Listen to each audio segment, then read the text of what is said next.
Y en este momento el presidente lanza paquete de 20 reformas, entre ellas regresa algunas de ellas sobre el poder judicial, regresa al tema electoral, en fin, las reformas más controvertidas.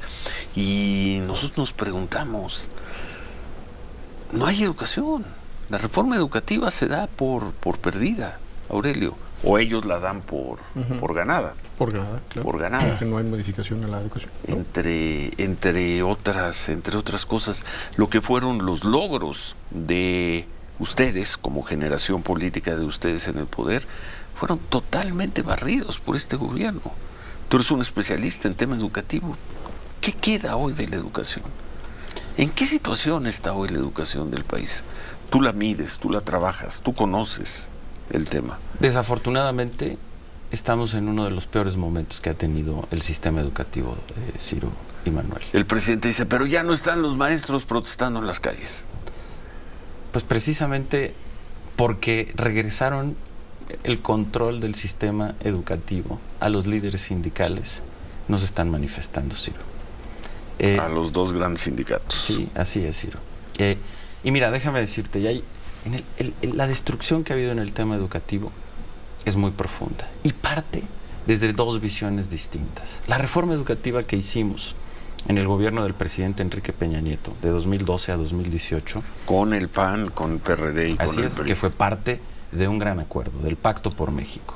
Que fíjate lo importante, hoy que vivimos momentos de polarización, momentos de discordia, de enfrentamiento, en donde además de manera muy grave hay un discurso en donde se habla del pueblo.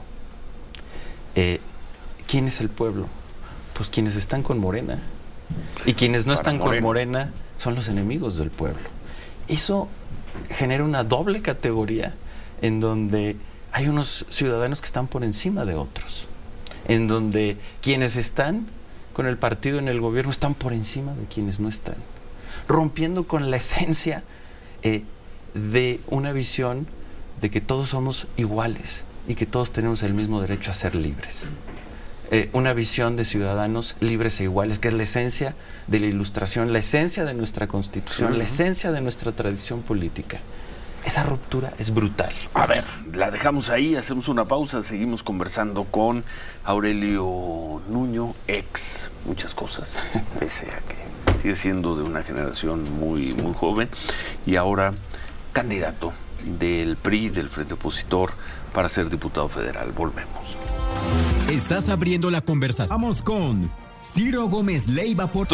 Aurelio, seguimos conversando con Aurelio Nuño. Mira, a propósito de lo que conversábamos sobre la educación, Aurelio, hoy en el Universal, primera plana, una nota de María Cavadas, dice, advierten retroceso de 20 años si desaparece Mejoredo. A ver, leo el inicio de la nota. Trasladar las funciones de la Comisión Nacional para Mejora Continua de la Educación, que ese es el mejorero, a la Secretaría de Educación Pública, representaría un retroceso de 20 años, cuando se creó el primer organismo autónomo a fin de generar información, Aurelio, sobre el sistema educativo, así como para aplicar evaluaciones diagnósticas. Un botón de muestra más. ¿Qué es la educación pública hoy en México? Y eso ya era, ese Mejoraedu era un organismo descafeinado y mal hecho respecto a lo que era el INE, el Instituto Nacional para la Evaluación de la Educación, que era un órgano autónomo, técnico, que funcionaba bien, con evaluaciones y concursos genuinos. O sea, está peor todavía que lo desaparezcan, pero ya estábamos sobre algo que ya no funcionaba bien. Déjame regresar, Ciro, a lo que estábamos antes del corte. Esta visión en donde quienes están conmigo son el pueblo y quienes no están conmigo no son el pueblo, y genera dos categorías de ciudadanos, lo cual es terrible y que rompe con la esencia de la libertad y con la esencia de la igualdad, que es la esencia de la construcción, de la Ilustración, de la que viene la cultura de México, nuestra Constitución, pacto social, pues por supuesto, ciudadanos iguales y libres. Bueno, en educación, para entrar al tema, esas visiones se contraponen. El modelo educativo que nosotros construimos tenía como título Educar para la libertad y la creatividad. Y ese era el sentido de la reforma educativa que hicimos. Que los niños y los jóvenes pudieran tener y desarrollar las habilidades cognitivas, socioemocionales y tener los conocimientos que les permitieran tener una vida libre, una vida autónoma en el contexto en el que hoy estamos, que es un contexto de un mundo con el cambio tecnológico, globalizado, en donde particularmente quienes menos tienen, quienes vienen de las familias más marginadas, más necesitan una escuela de calidad y maestros de calidad en donde tengan esas herramientas para genuinamente ser libres. Y esa visión de educar para la libertad y la creatividad es una visión totalmente distinta a la que ha tenido este gobierno, que es una visión de educar para la dominación. Y déjame empezar... ¿Cómo que educar para la dominación? Sí, educar para que... La esencia no es educar para la libertad, es educar para dominar, para controlar, para ejercer el poder, no para que cada persona pueda elegir su vida y vivir de manera autónoma y crítica como quiere vivir. Hay un gran desprecio en este gobierno por el individuo. No solamente hay este doble discurso de quien está conmigo es pueblo y el que no, no lo es. Hay además una visión homogénea. El pueblo es igual, no, el pueblo somos todos, número uno. Y la sociedad. Y número todos. dos, sí, somos ciudadanos. Mexicanas y mexicanos. Sí. El pueblo es de carne y hueso, tiene nombre y apellido. Tiene cada uno sus propias aspiraciones, su propia visión, sus propios problemas, sus propios retos. Y se borra el individuo.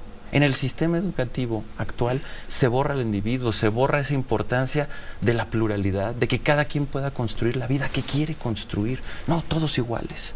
Todos iguales, pero los que están conmigo son pueblo y los que no son enemigos. Esa misma visión está trasladada al sistema educativo, que además ha sido muy mal manejado. Y déjenme empezar con algunas cifras que van dando este contraste, que además nos regresan, ahí dice 20 años, yo creo que nos regresan muchos más años, Ciro. Y déjame empezar por lo más elemental, que es la cobertura. Si un éxito tuvo el sistema educativo mexicano durante el siglo XX y principios del siglo XXI, fue que con mucho esfuerzo se logró una gran cobertura. La gran utopía de José Vasconcelos, el fundador de la Secretaría de Educación Pública en 1921, cuando Álvaro Obregón hace un siglo era presidente, era que en cada rincón del país hubiera un maestro y una escuela. Y eso se logró muchos años después. Pero cada gobierno, desde los años 20 del siglo pasado, hace 100 años, cada gobierno de este país algo aportó para aumentar las coberturas educativas. Todos, ininterrumpidamente. Ininterrumpidamente. Nos tardamos más de lo que nos hubiera gustado. Cuando Torres Bodet fue secretario de Educación por segunda vez, con el presidente López Mateos, se hizo el famoso plan de los 11 años. Que la idea era que en 11 años, esto se hace a finales de los 50, a principios de los años 60 del siglo pasado, que 11 años después hubiera cobertura universal de primaria, o sea, a principios de los años 70. Se logró en los años 80, por cierto con un gobierno priista, pero se logró la cobertura universal de educación primaria. Después finalmente logramos la cobertura universal, es decir, que el 100% de los niños fueran a la escuela en primaria. En secundaria se logró en 2015, durante el gobierno del presidente Enrique Peña Nieto. En 2018, cuando dejamos el gobierno, había una cobertura de 85% en el bachillerato. Fíjate, cuando llegamos al gobierno en 2012 era de 64%, se aumentaron 21 puntos de cobertura en el bachillerato. Más de 2 millones de jóvenes se sumaron a la educación media superior. ¿Y hoy?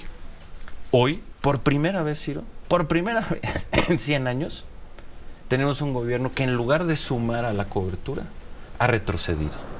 Hoy hay, Manuel y Ciro, 1,5 millones menos de estudiantes en las aulas de los que había en 2018.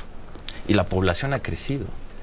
1,5 millones es muchísimo, es la población completa de León, Guanajuato. 1,5 millones, medio millón en preescolar, menos que en 2018.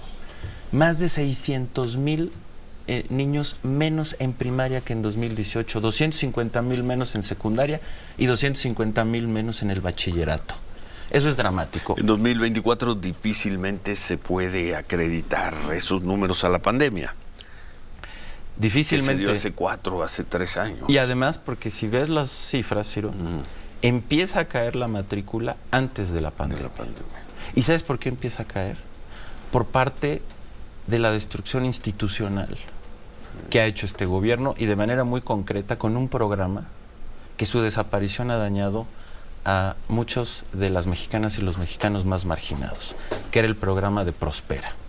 El programa de Prospera, que inició como Progresa y luego fue Oportunidades, fueron variantes, que inició, por cierto, también en un gobierno priista, en el gobierno del presidente Zedillo, daba recursos económicos a las familias más marginadas, que sus hijos estuvieran en la escuela. Y eso fue un gran empujón para que subieran las coberturas educativas. ¿Por qué? Porque en el caso de las familias más marginadas, Ciro, desafortunadamente, en muchas ocasiones los niños y los jóvenes tenían que trabajar para apoyar el gasto familiar en lugar de ir a la escuela. Este programa lo que hacía es que daba recursos a las familias que les permitía estabilizar y podían ir a cambio de eso los niños y los jóvenes a la escuela en lugar de trabajar. En el momento en que se quitó ese programa, en los sectores más marginados del país empezó a caer la cobertura. ¿Por qué? Porque esos niños y esos jóvenes, en lugar de estar en las escuelas, volvieron a trabajar. Eso es dramático.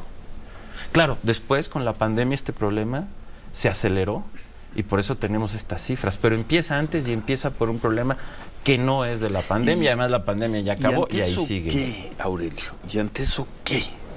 Bueno, ustedes hicieron una reforma educativa, sí. La reforma educativa fue dinamitada por este gobierno. Sí. Vamos a suponer que se dieran las condiciones y ganara Xóchitl Gálvez la presidencia, que ustedes tuvieran mayoría. Creo que es ingenuo suponer que la oposición va a tener una mayoría calificada el próximo sexenio.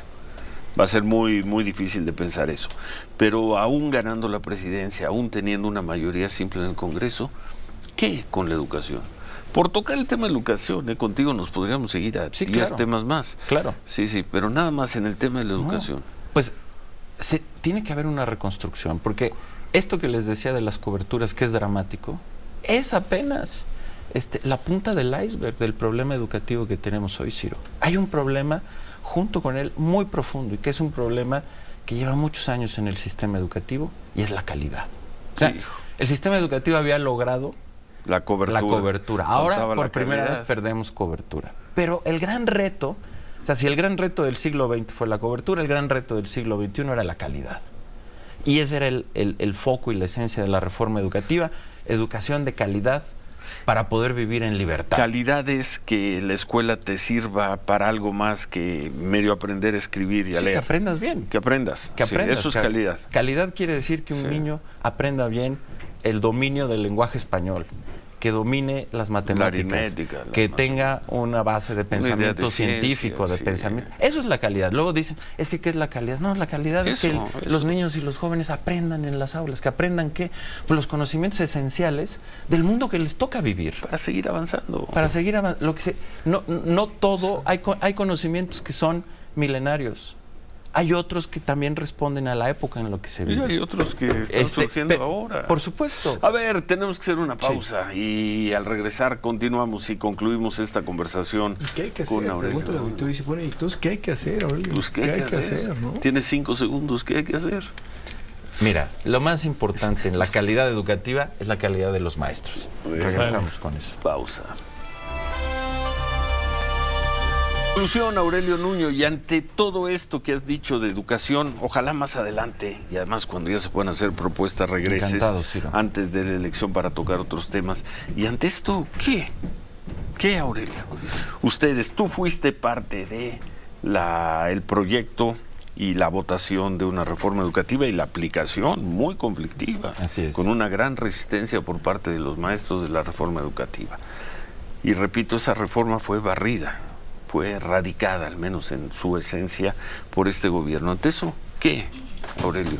¿Simplemente salir a votar el 2 de junio?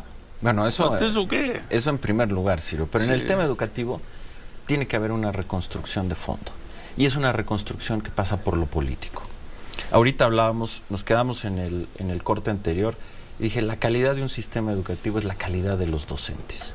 Fíjate, 4 años seguidos, 4 o 5 años seguidos, la primaria, con buenos maestros de gran calidad, permiten a los niños de las familias más marginadas lograr tener aprendizajes y desempeños educativos igual o por encima de quienes vienen de las familias más privilegiadas.